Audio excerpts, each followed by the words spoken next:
ज़रा तसव्वुर कीजिए, एक ऐसा इंसान जिसके एक हुक्म पर हजारों जानें खत्म हो जाती थीं, जिसके सामने बादशाह वुज़रा और फौजें सर झुकाए खड़ी रहती थीं।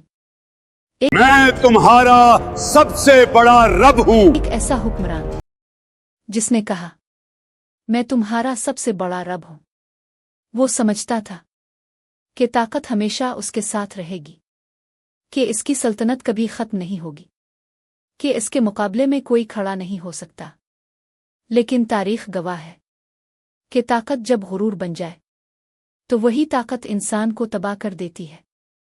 ये कहानी है एक बादशाह की नहीं, बल्कि गुरूर, जुल्म और अंजाम की। ये कहानी है फिरौन की, जिसका जिक्र कुरान बार बार करता है, ताकि इंसान ये ना भूले कि अल्लाह के मुकाबले में कोई ताकत, कोई सल्तनत, कोई फिरौन नहीं ठहर सकता। आज की इस वीडियो में हम सुनेंगे कुरान के मुताबिक फिरौन की मुकम्मल कहानी, इब्तिदा से अंजाम तक। तो वीडियो को आखिर तक देखिए, क्योंकि ये सिर्फ एक किस्सा नहीं, बल्कि हर दौर के इंसान के लिए एक जिंदा सबक है। फिरौन मिस्र का बादशाह था। इसकी सल्तनत मजबूत थी, इसके पास फौज थी, महल थे, गुलाम थे। लेकिन इसने अपनी ताकत को अदल के लिए इस्तेमाल नहीं किया, बल्कि जुल्म के एक मुकम्मल निज़ाम में बदल दिया। इसने अपने मुल्क के लोगों को मुख्तलिफ गिरोहों में बांट दिया। एक गिरोह को ताकतवर बनाया और दूसरे को कमज़ोर, गुलाम और बेबस। बनी इसराइल इसी कमज़ोर तबके में शामिल थे। फिरौन उन्हें हकीर समझता था। उन पर सख्त मेहनत मुसल्लत की जाती, उनके मर्दों को जलील किया जाता और उनके बच्चों तक को नहीं बख्शा जाता। फिरौन के दिल में एक खौफ बैठ गया था कि बनी इसराइल में एक बच्चा पैदा होगा जो इसकी हुकूमत के ज़वाल का सबब बनेगा। इसी खौफ में इसने हुक्म दिया कि बनी इसराइल के हर नौमौलूद लड़के को कत्ल कर दिया जाए और लड़कियों को जिंदा छोड़ दिया जाए। ये जुल्म सिर्फ जिस्मानी नहीं था, ये एक कौम की रूह को तोड़ने की कोशिश थी। ताकत ने फिरौन को अंधा कर दिया।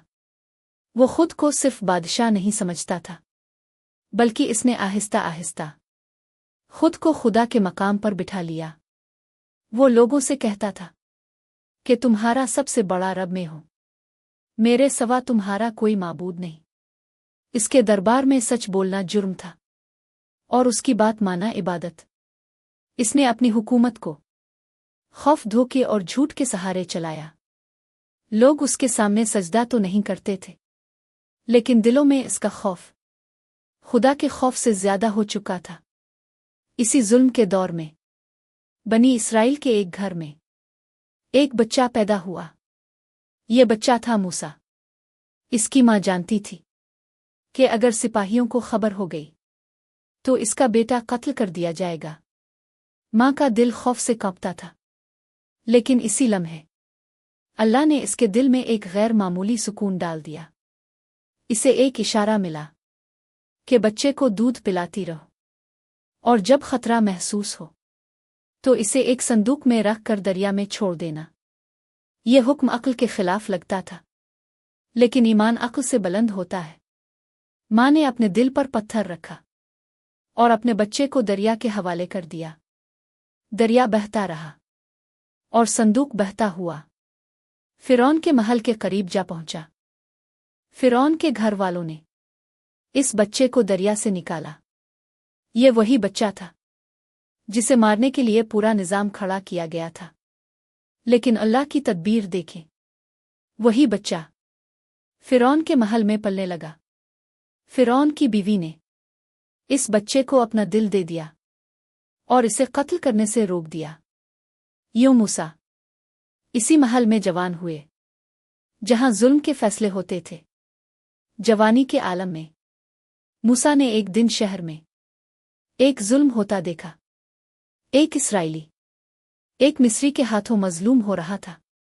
मूसा ने मुदाखलत की और एक मुक्के से मिस्री की जान चली गई। ये जानबूझकर कत्ल नहीं था, लेकिन नतीजा खतरनाक था। मूसा को मालूम हो गया कि अब मिस्र में रहना मुमकिन नहीं। चुनांचे वो शहर छोड़कर एक अजनबी सरजमीन की तरफ निकल गए। नबुव्वत का अजीम लम्हा। सालों बाद वापसी के सफर में एक रात एक पहाड़ के करीब एक अजीब रोशनी नजर आई। वहां अल्लाह ने मूसा से कलाम किया और उन्हें नबुव्वत अता की। उन्हें हुक्म दिया गया कि वो वापस मिस्र जाएं और फिरौन को अल्लाह का पैगाम पहुंचाएं। ये एक अजीम जिम्मेदारी थी। एक गुलाम कौम का नजात दहिंदा एक मुतकब्बिर बादशाह के सामने। मूसा फिरौन के दरबार में गए, नरमी वकार और यकीन के साथ। उन्होंने कहा कि वो रब की तरफ से भेजे गए हैं और बनी इसराइल को आज़ाद करने आए हैं। फिरौन हंसा, इसने इनकार किया और कहा, मैं तुम्हें कैसे मान लूं? मूसा ने अल्लाह की निशानी दिखाई।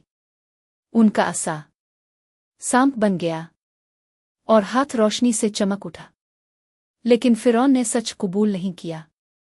इसने कहा, यह तो जादू है। फिरौन ने मुख भर से जादूगर जमा किए ताकि मूसा को शिकस्त दी जाए। मुकाबला हुआ।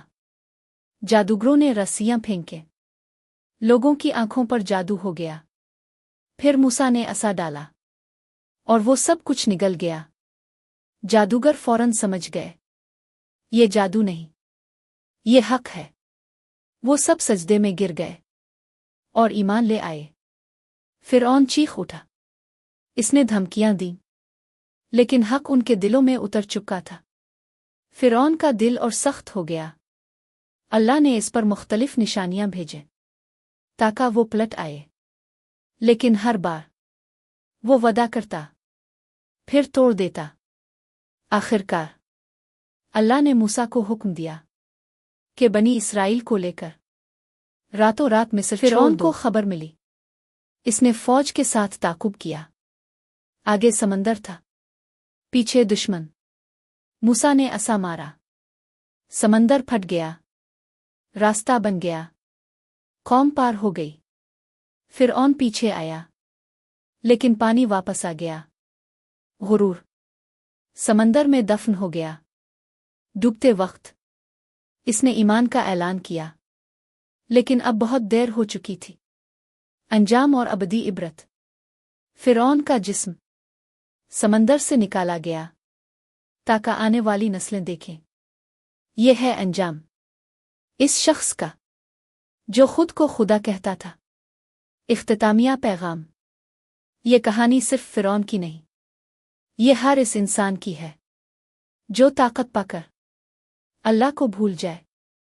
कुरान हमें बताता है कि हक हमेशा गालिब आता है और बातिल चाहे कितना ही ताकतवर हो, आखिर मिट जाता है।